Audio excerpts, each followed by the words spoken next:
Hello everyone, welcome back to C Edutales. So इस video में हम कवर करने वाले हैं इंटर के आरटीपी क्वेश्चंस ऑफ एसए 210 और आंसर्स हम डिस्कस करेंगे एज पर आईसीएआई मार्किंग सिस्टम। तो आरटीपीज यहाँ पे जो कवर किए गए हैं वो है up to May 2026। So let's start.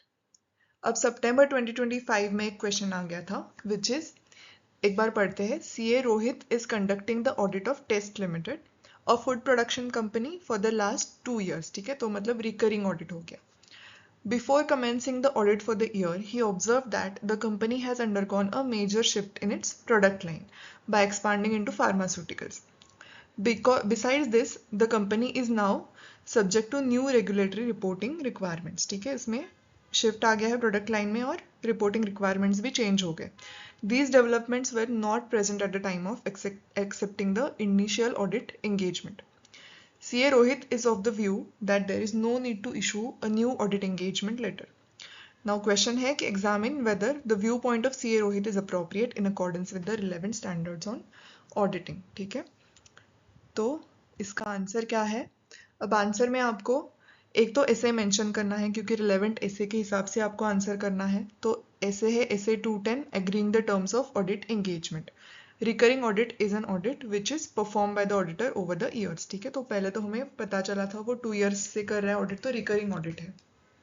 Now in case of recurring audits, the auditor shall assess whether circumstances require the terms of audit engagement to be revised and whether there is need to remind the entity of the existing terms of the audit engagement। ठीक है, recurring audits के case में क्या करना है, revise करना है, क्या करना है वो ऑडिटर को देखना है बेस्ड ऑन द सर्कमस्टेंसेस। ये लिखा हुआ है, the auditor may decide not to send a new audit engagement letter और other written agreement each period. ठीक है, आपने अगर ऐसे का रेफरेंस दे दिया, उसमें क्या लिखा हुआ है थोड़ा सा वो दे दिया आइडिया, तो आपको 1 या 2 मार्क्स वहाँ पे जितने भी अलॉटेड है उसके हिसाब से आपको 1 या 2 मार्क्स आपको मिल जाएंगे। ठीक है, ऐसे के नाम पे और उसका जो भी कंटेंट है उसके ऊपर। अभी आते हैं जो भी सर्कमस्टेंसेस है, फैक्टर्स जो भी है जिन केसेस में हमें रिवाइज करने पड़ते हैं टर्म्स, तो आपने अगर वो लिखे तो आपके एडिशनली 1 या 2 मार्क्स उसके लिए भी अलॉटेड होते हैं। ठीक है, तो फैक्टर्स क्या क्या थे हमारे कि any indication that the entity misunderstands the objective and scope, फिर एनी रिवाइज्ड और special terms of audit engagements, फिर सारे चेंजेस थे। तो चेंजेस किस किस में थे, तो सीनियर मैनेजमेंट में, ओनरशिप में, नेचर और size of the entities business में, या फिर लीगल और रेगुलेटरी रिक्वायरमेंट्स पे, एफआरएफ में चेंज हो गया, या तो फिर अदर रिपोर्टिंग रिक्वायरमेंट्स में। राइट, ये सारे चेंजेस थे। इसके आपके आगे 1-2 मार्क्स। अब लास्ट में आता है कंक्लूजन का पार्ट, इसके लिए भी 1 या 2 मार्क्स आपके रहते हैं क्वेश्चन में। ठीक है, तो कंक्लूजन क्या है, in the given case Test Limited a food production company has undergone a major shift in its product line by expanding into pharmaceuticals and the company is also subject to new regulatory reporting requirements। so ये थे उस factors में, है ना, जो हमने mention किए थे। so in the view of the above mentioned factors, it is appropriate to revise the terms of audit engagement in accordance with SA 210। Thus, the viewpoint of CA Rohit regarding no need for issuance of a new engagement letter is not correct। So CA Rohit is required to send the revised engagement letter। अगर आप इतना लिखोगे आपको full marks मिल जाएंगे। ठीक है, so next question है मई 24 के आरटीपीज में से, which is CAX has been offered audit of financial statements of TDK Industries, a partnership firm. Prior to accepting proposed offer, he insists upon obtaining an agreement of the management regarding acknowledgement of its responsibility of having a proper process in place to ensure that the financial statements prepared are free from material misstatements. However, management is of the view that it is auditor's duty to detect the material misstatements in the financial statements and such an insistence by the auditor is totally uncalled for। मतलब auditor बोल रहा है कि आप ये acknowledge करो, आपकी responsibility है कि आपके जो इंटरनल कंट्रोल्स है, प्रोसेसेस है, वो प्रॉपरली आपके इन प्लेस है टू इंश्योर आपके फाइनेंशियल स्टेटमेंट्स जो प्रिपेयर किए गए हैं वो फ्री फ्रॉम मटेरियल मिसस्टेटमेंट्स है।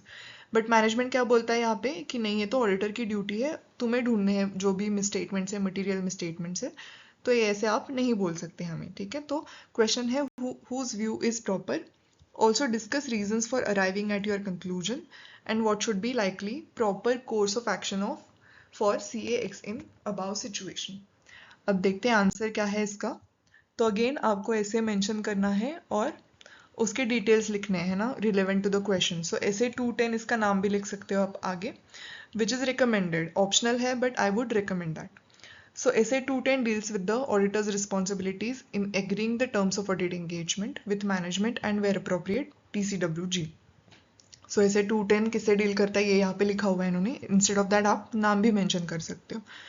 Then this includes establishing that certain preconditions for an audit responsibility for which rests with the management and where appropriate TCWG are present. तो preconditions हमने देखे थे, तो यहाँ पे वही लिखा है कि ऑडिटर को प्रीकंडीशंस है या नहीं प्रेजेंट वो देखना है। तो आपको वो सेंटेंसेस अगर आपको याद आ रहे होंगे कि 210 में ऑडिटर के ऑब्जेक्टिव्स क्या क्या होते हैं, वो आपको मेंशन करने हैं यहाँ पे। Which are the objective of the auditor is to accept और continue an audit engagement only when the basis upon which it is to be performed has been agreed through.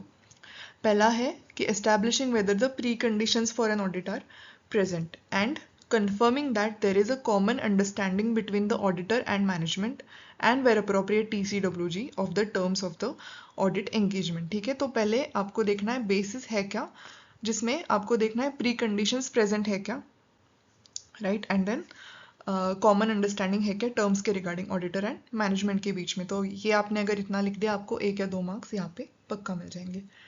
Yes, so one of the preconditions for an audit क्या था कि agreement of management that it acknowledges and understands its responsibility for preparation of financial statements and for such internal control as is necessary to enable the preparation of financial statements that are free from material misstatements। याद आ रहा है कि आपको preconditions क्या क्या थे कि management की एक रिस्पॉन्सिबिलिटी होती है for preparation of financial statements, फिर उसके लिए जो इंटरनल कंट्रोल लगता है वो भी प्रेजेंट है क्या, वो भी मैनेजमेंट ने देखना है, राइट। और ऑडिटर को सारे जो भी रिक्वायर्ड चीज़ें हैं वो ऑडिटर को देनी है, ऑल इन्फॉर्मेशन है ना, relevant information which is asked for, requested for. और फिर सबको मतलब एम्प्लॉयज़ को एक्सेस देना एम्प्लॉयज़ का फॉर द इंक्वायरीज, राइट। ये सारे प्री कंडीशंस थे। तो one of the precondition was कि preparation of financial statements and उसके लिए जो भी इंटरनल कंट्रोल नेसेसरी है जो ऑडिटर बोल रहा था यहाँ पे, तो वो आपने मेंटेन करना है और इसका आपने एक्नॉलेज भी करना है, वो है ना आपकी रिस्पॉन्सिबिलिटी है ऐसे। तो यहाँ पे आपका 1 या 2 मार्क यहाँ पे भी आ गया कि आपने वो प्री कंडीशन थी वो आइडेंटिफाई की यहाँ पे, क्योंकि आपको रीजंस देने थे कि आप किस बेसिस पे ये बोल रहे हो। तो कंक्लूजन में आपने एंड में क्या लिखना है, in the given situation CAX is insisting only upon obtaining the agreement of management regarding acknowledgement of its responsibility for internal control to enable the preparation of financial statements that are free from material misstatements in accordance with SA 210। तो उतना ही बोल रहा है वो CAX, उतना ही वो acknowledgement मांग रहा है। Now, design, implementation and maintenance of internal control to ensure the preparation of reliable financial statements that are free from material misstatements is management's responsibility। वही लिखा है। तो he is insisting on obtaining the agreement of management regarding acknowledgement of its responsibility. So therefore, CAX view is proper. In case management does not provide such agreement acknowledging its responsibility, the auditor shall not accept the proposed audit engagement unless required by law or regulation। तो conclusion में यहाँ पे ना 2 parts हैं, जैसे कि एक तो है कि CAX का व्यू प्रॉपर है या नहीं, इसमें 1 मार्क मिल गया आपको। और दूसरा है कि अगर वो मैनेजमेंट एग्री ही नहीं कर रही है तो ऑडिटर ने क्या करना है, वो CAX ने क्या करना है, वो भी यहाँ पे आपको मेंशन करना पड़ेगा। तो कंक्लूजन में आपके अगर 2 मार्क्स अगर अलॉटेड है तो हाफ ऑफ या 1 मार्क अलॉटेड है तो हाफ ऑफ मार्क यहाँ पे रहेंगे, 2 मार्क्स है तो एक मार्क यहाँ पे रहेगा। ओके, तो आपको अकॉर्डिंगली आंसर लिखना पड़ेगा। So here we cover the RTP questions of CA Inter of SA 210। Thank you so much for staying with me till the end and see you in the next video. Till then, bye bye.